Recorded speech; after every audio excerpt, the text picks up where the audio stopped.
Dear self, kumusta? Okay ka lang ba? Ako na lang ang magtatanong sa'yo kasi wala namang nagtatanong na iba. Ako na lang ulit ang mag-uusisa kung talagang okay ka ba. Kakapagod din pala, no?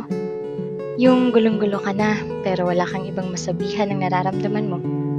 Yung gusto mo sanang sabihin ang mga hinanakit mo kaso walang available na makikinig sa'yo. Ang sarap sanang magkwento kaso wala namang handang makinig sa mga hinaing mo. Parang yung tipong sarili mong problema, sarili mo ring comfort. Kaya kahit gusto mong magpatuloy, hindi mo maiwasang mapagod. Self, bakit ganun? Bakit parang palagi na lang tayong naiiwan sa ere pag ganito yung sitwasyon? Bakit tila walang nakakaintindi? Bakit parang walang may pake? Bakit palagi na lang nilang inaakala na hindi tayo naapektuhan? Bakit tingin nila na hindi tayo nasasaktan?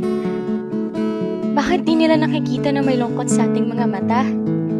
Bakit di nila mahuli-huli na may halong pagpapanggap ang mga ngiting ating pinapakita?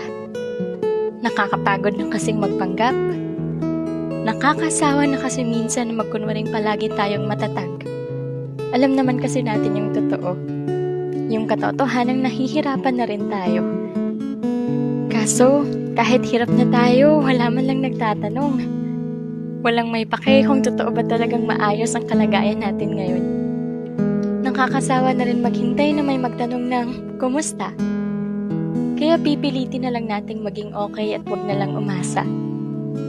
Pero kaya pa naman natin to, di ba? Hindi lang tayo okay, pero tayo naman ay magpapatuloy pa. Payakap nga, self. Yung pangmalakasang hug, ha? Magiging okay ka rin.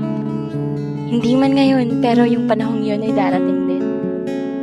Papaalala ko lang ulit sa'yo na sobrang tatag mo. Kaya please lang, kahit gaano kahirap, huwag ka susuko. Di naman panghabang buhay ang mga sakit na ating nararanasan.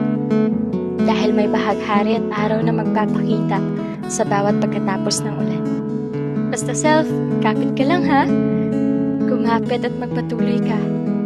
Pahinga ka lang kung pagod na pero hindi susuko. Sa laban ng buhay, atin ito maipapanalo. Lubos na nagmamahal at nagtitiwala sa'yo. Walang iba kung hindi ako.